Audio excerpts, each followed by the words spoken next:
What's up, everyone? Welcome to the Power Play with CJ Player Profiles. Keeping with the Game 3 of the Eastern Conference Finals. Being tomorrow, today we're going to focus in on Derek Stepan of the New York Rangers. You know, obviously one of the great American players.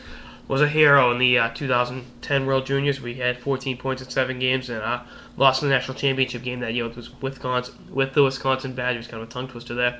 But he's great in that tournament. He really was their best player, and averaging 2 points a game and get some of the best competition in the world.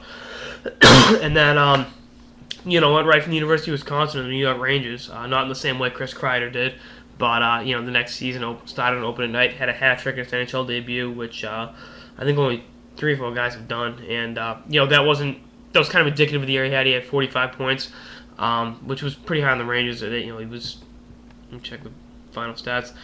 He's 4th on the Rangers in scoring last year on a pretty low scoring team, so that tells you a lot. It was a +8, so obviously understand the nuances. And he was 20 years old last year. This year, at 21, had 51 points and was a +14, and has 8 points through 16 playoff games. He was once again 4th on the New York Rangers in scoring behind Gaborik, Richards, and Cali.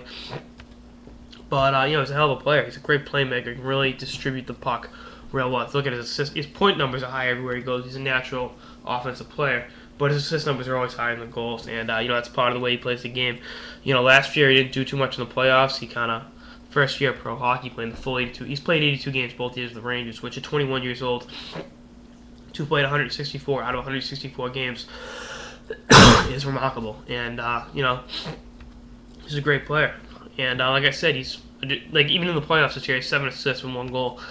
His job is to distribute the puck. And I think he's learned a lot from Brad Richards this year, who's one of the best passers in the game. He's got a good shot and all that, but like I said, he's a natural passer. And when you got closers like Gaborik, we did play with at times this year. They moved. Richards and Gaborik weren't together all year. They were on and off each other's line. They're together now. Right now, he's playing with Kreider, and I think it's they were not line mates at the World Juniors.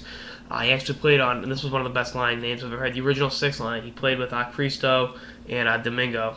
Domingo's a Maple Leafs pick, and Cristo's a Canadiens pick. So Rangers, Canadiens, Toronto. I like that line name. But playing with Chris Kreider, who actually beat him in the national championship game back in 2010.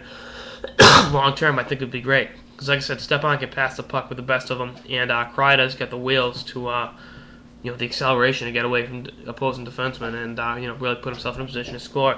When you get those two playing so well off each other, it opens up a lot of things to complement the Richards and Gaborik line. And I think whether or not the Rangers win the Cup this year, they've got a great team in place to make long playoff runs for years to come. These aren't your father's New York Rangers. They built through the draft. Stepan was a 2nd round pick, 51st overall in 08. So they built this team through the draft and used free agency to complement those players, and they've done a fantastic job.